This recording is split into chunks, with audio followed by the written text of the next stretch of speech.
ಆತ್ಮೀಯ H16 news ಅರ್ಥಾತ್ ಸಿದ್ದರಾಮಯ್ಯಗೆ ಸ್ವಾಗತ. ನಾನು ನಿಮ್ಮವ MI ಅಥವಾ ಮಲ್ಲಪ್ಪ ಜೂತಾರ. ಆತ್ಮೀಯರೇ, ನರೇಗಾ ಅಥವಾ ಮನರೇಗಾ ಬಂದ್ ಮಾಡಿದರು.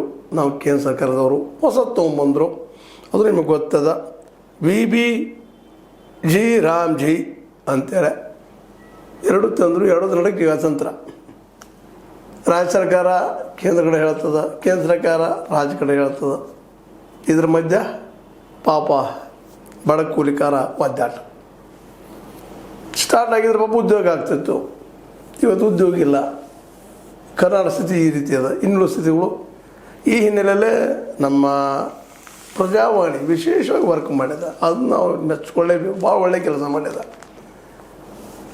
ಎಲ್ಲೆಲ್ಲಿ ಏನೇನು ಯಾವ ಪ್ರಮಾಣದಲ್ಲಿ ಏನಾಯಿತು ಅನ್ನುವಂಥ ರಿಪೋರ್ಟ್ ಮಾಡಿ ಇವರಿಬ್ಬರ ಮಧ್ಯದಲ್ಲೇ ಇವತ್ತು ಕೂಲಿಕಾರರು ಗುಳೆ ಹೋಗುವಂಥ ಪ್ರಸಂಗ ಬರ್ತಾಯಿದೆ ಅಂತ. ಉತ್ತರ ಕರ್ನಾಟಕ ಅದರಲ್ಲೂ ಗೊತ್ತು. ಉತ್ತರ ಕನ್ನಡದ ನಾವೀಗ ವಿಶೇಷವಾಗಿ ಎರಡು ಭಾಗ ಮಾಡ್ಕೊಳ್ತೀವಿ. ಒಂದು ಕಲ್ಯಾಣ ಕರ್ನಾಟಕ, ಇನ್ನೊಂದು ಕಿತ್ತೂರು ಕರ್ನಾಟಕ. ಎರಡು ಕೊಡ್ಕೊಂಡು ಉತ್ತರ ಕರ್ನಾಟಕ. ಉತ್ತರ ಕನ್ನಡ ಪರಿಸ್ಥಿತಿ ಮೊದಲಿಂದನೂ ನೀವು ನೋಡ್ತಾ ಇದ್ದೀರಿ, ಕೇಳ್ತಾ ಬಂದಿದ್ದೀರಿ.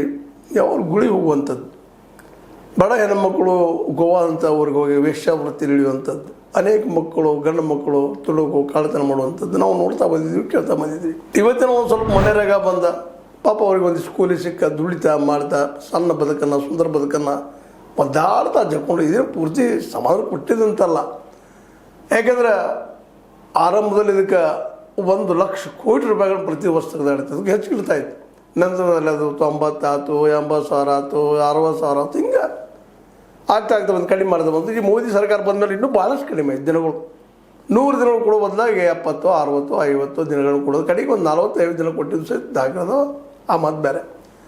ಹೀಗಾಗಿ ಎಲ್ಲರಿಗೂ ಉದ್ಯೋಗ ಖಾತ್ರಿ ಮಾಡುವಂಥ ದಿಶೆಯಲ್ಲೇ ಒಂದು ರೀತಿಯ ಮನಮೋಹನ್ ಸಿಂಗ್ ಸರ್ಕಾರ, ಆವತ್ತು ಸೋನಿಯಾರವರ ದಿಟ್ಟ ನಿರ್ಧಾರ, ಎಲ್ಲರಿಗೂ ಉದ್ಯೋಗ ಸಿಗ್ತದಪ್ಪ ಅಂತೇಳಿ ಶುರುವಾದದ್ದು. ಆದರೆ ಇವತ್ತು ಬಂದ್ ಕೇಂದ್ರ ಮತ್ತು ರಾಜ್ಯ ಸರ್ಕಾರ ತಿಕ್ಕಾಳಿಂದ. ರಾಜ್ಯ ಸರ್ಕಾರಕ್ಕಿಂತ ಸ್ಪಷ್ಟವಾಗಿ ಇದು ಕೇಂದ್ರದಪ್ಪ, ಇದು ಅವರು ಮಾಡಬೇಕು ಅಂತೇಳಿ ಸರಿ ಅದ. ಯಾಕಂದ್ರೆ ರಾಜ್ಯ ಸರ್ಕಾರಕ್ಕೆ ಇನ್ಕಮ್ ಬೇರೆ ಬೇರೆ ಸೋರ್ಸಸ್ ಇಲ್ಲ. ಅಂಥದ್ರಲ್ಲಿ ಇವತ್ತು ಗ್ಯಾರಂಟಿ ಒಂದು ಮಾಡೋದು ಕೂತ್ಬಿಟ್ಟಿದ್ದಾರೆ ಇವತ್ತು ಸಾಕಷ್ಟು. ಆ ಗ್ಯಾರಂಟಿ ದುಡ್ಡು ಕೊಡಿಸ್ಬೇಕಂದ್ರೆ 60,000 ಕೋಟಿ ಇನ್ನುಳಿದು ಕೊಡಿಸ್ಬೇಕು. ಕೆಲವೊಂದು ಕೇಂದ್ರ ಸರ್ಕಾರದ ದುಡ್ಡು ಕೊಡೋದಿಲ್ಲ. ಇನ್ನು ಅಂಥದ್ರಲ್ಲೇ ಈಗ ಸ್ವತಃ ರಾಜ್ಯ ಸರ್ಕಾರ ದುಡ್ಡು ಹಾಕಿ ಈ ಮನೆಯಾಗ ನಡೆಸೋದಂತೆ ಕನಸಿನ ಮಾತು. ಅದರಲ್ಲೂ 125 ದಿನ ಮಾಡಿದೆ ಕೇಂದ್ರ, ಒಳ್ಳೆಯ ಕೆಲಸನ. ಆದ್ರೆ ಅದರಲ್ಲಿ ತಾವು ಬರೀ 60% ರೇಟ ಕೊಡೋದು, ಇನ್ನು 40% ರಾಜ್ಯಗಳು ಹಾಕಬೇಕು. ರಾಜ್ಯಗಳು ಸೋರ್ಸೇ ಕಡಿಮೆ ಅದ ಈ ಇನ್ಕಮದ್ದು. ಅಂದ್ರೆ ಈ ಟ್ಯಾಕ್ಸು ವಸೂಲಿಸಲೆಲ್ಲ ಸೆಂಟ್ರಲ್ದಲ್ಲ GST ಎಲ್ಲನೂ. ಇಲ್ಲಿ ಕೇವಲ ನೀವು ಏನು ಹೆಚ್ಚಿಗೆ ಮಾಡಿದ್ರು ಸಹಿತ ಸಾರಾಯಿ ಎಲ್ಲಿ ಮತ್ತಿದ್ರಲ್ಲೇ ಅಬಕಾರಿ ಇಲ್ಲಿ ಒಂದಿಷ್ಟು ಹೆಚ್ಚು ಮಾಡ್ಕೋಬೋದು. ಇನ್ನೂರಲ್ಲಿ ಮಾಡೋಕೆ ಹೊರಟ್ರೆ ಇಲ್ಲೂ ವಿರೋಧಗಳು ಬರ್ತಾ ಇರ್ತಾವೆ. ಸಹಜದ ಕಡಿಮೆ ಅದ. ಎಲ್ಲ ರಾಜ್ಯಗಳ ಪರಿಸ್ಥಿತಿ ಹಿಂಗಾದ. ಇಂಥ ಪ್ರಸಂಗದಲ್ಲೇ ಇವತ್ತು ಎರಡೂ ಕಡೆ ಕೇಂದ್ರ ಇಲ್ಲ, ನಿಮ್ಮ ರಾಜ್ಯ ಸರ್ಕಾರ ಅನುಸರಣೆ ಮಾಡ್ತದೆ, ನಾ ಏನು ಮಾಡಲಿ ಅನ್ನೋ ಹಂಗೆ ಮಾಡ್ತದೆ. ರಾಜ್ಯ ಸರ್ಕಾರ ಮನೆಯಾಗ ಚಲೋ ಐತ್ರಿ, ಅದನ್ನ ಇಟ್ಕೋಬೇಕಾಗಿತ್ತು, ಮಹಾತ್ಮ ಗಾಂಧಿ ರೋಜ್ಗಾರ್ ಅಂತ ಇಡಬೇಕಾಗಿತ್ತು ಅಂತೇಳಿ ಇವರು ಇಬ್ಬರು ಮಧ್ಯದಲ್ಲಿ ಬಂದಾಗ್ಯದ. ಹೀಗಾಗಿ ಇವತ್ತು ಪಾಪ ನಮ್ಮ ಈ ಉತ್ತರ ಕರ್ನಾಟಕದ ಕೂಲಿಕಾರರ ಬದುಕು ಮತ್ತಷ್ಟು ರುದ್ರಾವತಾರ ತಾಳ್ತಾ ಇದೆ. ಜೊತೆಗೆ ಜನ ಮತ್ತು ಮೊದಲನೇದು ಗುಳೆ ಹೋಗ್ತಾ ಇದ್ದಾರೆ. ಅದನ್ನು ವಸ್ತುಸ್ಥಿತಿಯಾಗಿ ನಮ್ಮ ಪ್ರಜಾವಾಣಿ ಭಾಳ ಒಳ್ಳೆಯ ಕೆಲಸ ಮಾಡಿದ್ದಾರೆ. ಅದು ಮತ್ತು ಹೇಳಬೇಕಾಗಿದೆ. ಯಾಕೆ ಸತ್ಯ ಗೊತ್ತಾಗಬೇಕಲ್ಲ ನಮಗೆ ಯಾರಪ್ಪ ತಪ್ಪು ಅಂತೇಳಿ. ವಿಶೇಷವಾಗಿ ಈ ಉತ್ತರ ಕರ್ನಾಟಕದ 2 ಭಾಗ ಮಾಡ್ಕೊಂಡು ಅವರು ಕಿತ್ತೂರು ಕರ್ನಾಟಕದಲ್ಲೇ ಅದ್ರ ಬಗ್ಗೆ ವಿಜಯಪುರ ನಿಮ್ಗೆ ಗೊತ್ತು ಹೆಚ್ಚು ಬರುವಂಥದ್ದು.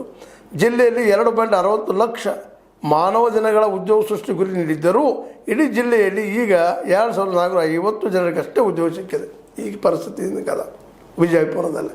ಇದು ಕಿತ್ತೂರು ಕರ್ನಾಟಕ. 2ನೇದು ಬಾಗಲಕೋಟೆಯಲ್ಲಿ ಗ್ರಾಮ ಪಂಚಾಯತಿಗಳಿಂದ ಕ್ರಿಯಾ ಯೋಜನೆ ಸಿದ್ಧಪಡಿಸಿ ಜಿಲ್ಲಾ ಪಂಚಾಯತಿಗಳಿಗೆ ಕಳಿಸಿದ್ದರೂ ಅನುಮೋದನೆ ಸಿಕ್ಕಿಲ್ಲ. ನರೇಗಾ VBG ರಾಮ್ಜಿ ಲಾಗಿನ್ ಆಗಲು ಜಿಲ್ಲಾ ಪಂಚಾಯತಿಗೆ ಅವಕಾಶವೇ ಇಲ್ಲದಂತಾಗಿದೆ. ಯಾವ್ದು ಲಾಗಿನ್ ಮಾಡಬೇಕಪ್ಪ? ಇದು ಬಾಗಲಕೋಟೆ ಸ್ಥಿತಿ. ಅದರ ನಂತರ ಬರುವಂಥದ್ದು ಬೆಳಗಾವಿ.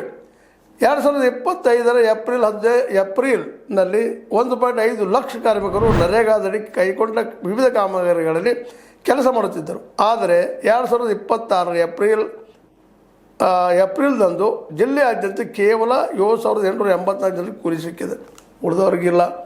ಇನ್ನು ಧಾರವಾಡ ಅದರ ನಂತರ ಬರುವಂಥದ್ದು. ಧಾರವಾಡದಲ್ಲೂ ಜಿಲ್ಲೆಯಲ್ಲಿ ಹಿಂದಿನ ಆರ್ಥಿಕ ವರ್ಷದ ಕಾಮಗಾರಿಗಳು ಪ್ರಗತಿಯಲ್ಲಿವೆ. 2026-27 ಸಾಲಿನ ಏಪ್ರಿಲ್ನಲ್ಲಿ 1.69 ಲಕ್ಷ ಮಾನವ ದಿನಗಳ ಉದ್ಯೋಗ ಸೃಷ್ಟಿ ಗುರಿ ನೀಡಲಾಗಿದೆ. ಆದರೆ ಹಿಂದಿನ ವರ್ಷದ ಬಾಕಿ ಕೂಲಿಗೆ 35 ಕೋಟಿ ಎಷ್ಟಿದೆ. ಹಿಂದಿನ ಕೂಲಿ ಕೊಟ್ಟಿಲ್ಲ ಪಾಪ ಪರಿಸ್ಥಿತಿ.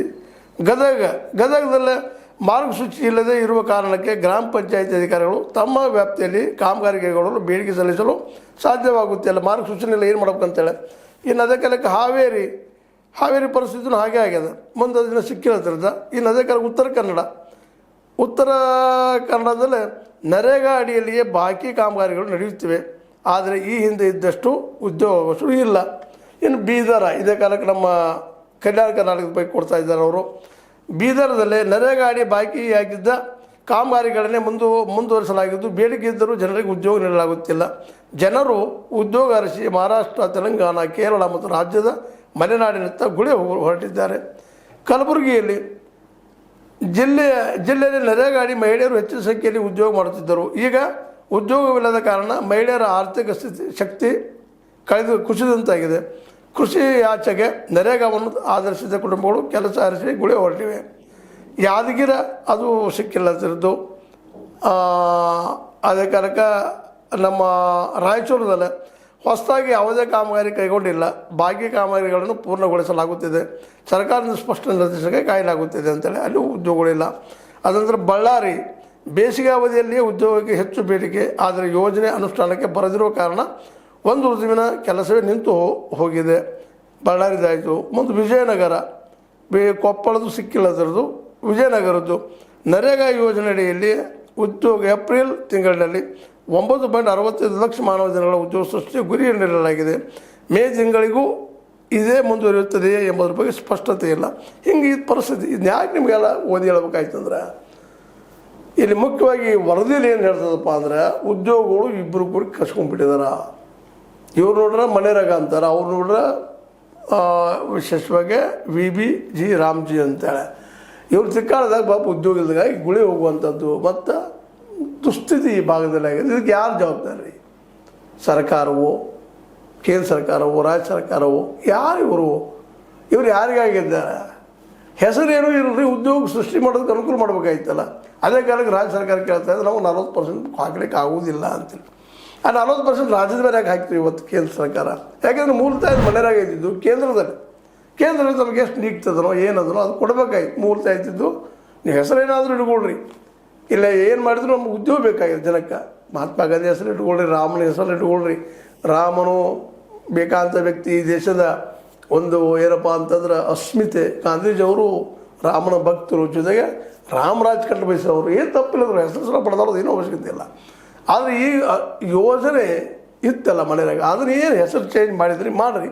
ಆದರೆ 100 ಡೇಸ್ ಪೂರ್ತಿಯಾಗಿ ಕೇಂದ್ರ ಸರ್ಕಾರ ಯಾಕೆ ತೊಗೊಂಡಿಲ್ಲ? 40% ಯಾಕೆ ಹಾಕ್ತು ಅಂತ ಇದಕ್ಕೆ ಇವತ್ತು ಕೇಂದ್ರ ಸರ್ಕಾರ ಉತ್ತರ ಕೊಡಬೇಕಾಗಿದೆ. ಅದೇ ಕಾಲಕ್ಕೆ ರಾಜ್ಯ ಸರ್ಕಾರ ಇನ್ನಷ್ಟು ಒತ್ತಡ ಮಾಡೋ ಪ್ರಶ್ನೆ ಇಲ್ಲ. ದುಡ್ಡು ಕಳಿಸೋಕ್ಕೆ ಅವರು ಏನು ಮಾಡ್ಲಿಕ್ಕೆ ಸಾಧ್ಯ ಇಲ್ಲ ಅಂತ ಅವ್ರು ಹೇಳ್ತಾ ಇದ್ದಾರೆ. ಒಟ್ಟಿನಲ್ಲೇ ಇವರಿಬ್ಬರು ತಿಕ್ಕಾಡದಲ್ಲೇ ಇವತ್ತು ನಮ್ಮ ದುಡಿಯುವ ವರ್ಗ, ಕೂಲಿ ಕಾರ್ಮಿಕರು ಪಾಪ ಏನೋ ಒಂದು ನೆಮ್ಮದಿಯ ಮರ್ಯಾದೆಯ ಬದುಕನ್ನು ಮಾಡ್ತಾಯಿದ್ರು.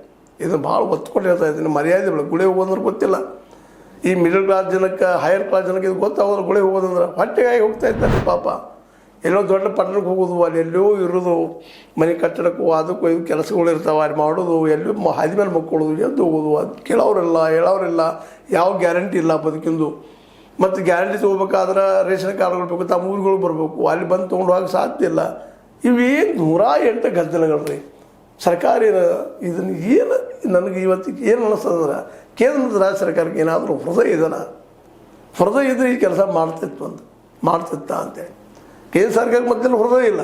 ಯಾಕಪ್ಪ ಅಂತಂದ್ರೆ, ನಿಮಗೆ ಯಾರು 60% ಹಾಕಿರಿ 125 ಮಾಡಂತ ಇದ್ರು ನಿಮ್ಮದು ಮನೆಯಾಗ ಹೆಸರು ಚೇಂಜ್ ಮಾಡ್ತೀರಿ. ರಾಮ್ಜಿ ತೆಗೆದು ಹಾಕಿರಿ ಗಾಂಧೀಜಿಯವರು. ನಿಮ್ಮ ಗಾಂಧೀಜಿಯವರು ವಿರೋಧಿ ವಿಚಾರಗಳಲ್ಲಿ ನೀವು ನಾಥರಾಮ್ ಗೋಡ್ಸೆಯನ್ನು ಪ್ರೀತಿ ಮಾಡ್ತೀರಿ, ಮಾಡ್ಕೊಂಡು ಅದನ್ನೇ ಹೆಸರು ಇಟ್ಕೊಳ್ರಿ. ಆದರೆ ಜನಕ್ಕೆ ಉದ್ಯೋಗ ಕೊಡ್ರಿ ಅನ್ನೋದು ಜನಸಾಮಾನ್ಯ ಮಾತಾಡ್ತಾ ಇದ್ದಾರೆ. ಇದನ್ನು ನಂದು ಅಭಿಪ್ರಾಯ ಅಲ್ಲದು. ಯಾರ ಉದ್ಯೋಗ ಕಳ್ಕೊಂಡಾರಲ್ಲ ಅವ್ರು ಇವತ್ತು ಮಾತಾಡ್ತಾ ಇದ್ದಾರೆ. ಅದೇ ಕಾಲಕ್ಕೆ ಈ ಎಲ್ಲ ದಿಶೆಯಲ್ಲಿ ನೋವುಗಳು ಹೊರ ಹಾಕ್ತಾ ಇದ್ದಾರಲ್ಲಿ ಜನ. ಇದು ನಿಮಗೆ ರೆಫರೆನ್ಸ್ಗೆ ಹಾಕಿ ಮಾಡಿದಂಥದ್ದು. ಅನೇಕ ಜನ ಮಾತಾಡಿದ್ದಾರೆ ಅವ್ರ ಬಗ್ಗೆ. ಮತ್ತು ಮುಂದಿನ ಎಪಿಸೋಡಲ್ಲಿ ಮಾಡೋಣ ಅದನ್ನು. ಬಟ್ ನೋವು ಮಾತ್ರ ಅನುಭವಿಸ್ತಾ ಇದ್ದಾರೆ, ಗುಳೆ ಹೋಗ್ತಾ ಇದ್ದಾರೆ. ಇದು ಅತ್ಯಂತ ನೋವಿನ ಸಂದರ್ಭ. ಇವತ್ತು ಕೇಂದ್ರ ಮತ್ತು ರಾಜ್ಯ ಸರ್ಕಾರ ಚರ್ಚೆ ಮಾಡಿಕೊಂಡು, ಕೇಂದ್ರ ಸರ್ಕಾರ ಮುಖ್ಯವಾಗಿ 100 ದಿನ ಕೊಡ್ರಿ. ಆ 40% ನೀವು ಕೊಡ್ರಿ. ಯಾಕಂದ್ರೆ ಮೊದಲು ಕೊಡ್ತಿತ್ತಲ್ಲ ಹಿಂದಿನ ಸರ್ಕಾರ, ನೀವೇ ಕಟ್ ಮಾಡಿದ್ರಿ. ನೀವು ದುಡ್ಡು ಹೆಚ್ಚು ಮಾಡಿದ್ರೆ ಏನಾಯಿತು, ಮಾನವ ದಿನಗಳು ಹೆಚ್ಚು ಮಾಡಿದ್ರೆ ಏನಾಯಿತು, 40% ಕೊಡೋರು ಯಾರು? ರಾಜ್ಯ ಸರ್ಕಾರಗಳು ಎಲ್ಲ ಹೇಳ್ತಾವೆ, ಒಂದೇ ಅಲ್ಲ, ಎಲ್ಲ ರಾಜ್ಯ ಸರ್ಕಾರಗಳು ನಮಗೆ ಸಾಧ್ಯ ಇಲ್ಲ ಅಂತೇಳಿ. ಏನಂತಾರೆ ಇದಕ್ಕೆ ಮೋದಿಯವರ? ಒಟ್ಟಿನಲ್ಲೇ ಖಾತ್ರಿ ಉದ್ಯೋಗ ಇಲ್ಲ, ಕೂಲಿಗಳಿಗೆ ಪಾಪ ಅವರು ಗುಳೆ ಹೋಗ್ತಾ ಇದ್ದಾರೆ, ಊರುಗಳೆಲ್ಲ ಖಾಲಿ ಆಗ್ತಾ ಇದ್ದಾವೆ ಉತ್ತರ ಕರ್ನಾಟಕದಲ್ಲಿ. ದಯವಿಟ್ಟು ಮಾನವೀಯತೆಯಿಂದ ನೋಡ್ರಿ ಅಂತ ಹೇಳ್ತಾ, ಇದ್ರ ಮೇಲೆ ಲೈಕ್ ಆಗಿರ್ಬೋದು, ಲೈಕ್ ಮಾಡಿ ಕಾಮೆಂಟ್ ಮಾಡಿ, ಜೊತೆಗೆ ಸಬ್ಸ್ಕ್ರೈಬ್ ಮಾಡಿ. S16 ನ್ಯೂಸ್ ಅರ್ಥ ದೇಶ ಸತ್ಯಕಾಯಗಳಿಗೆ ವಂದನೆಗಳು.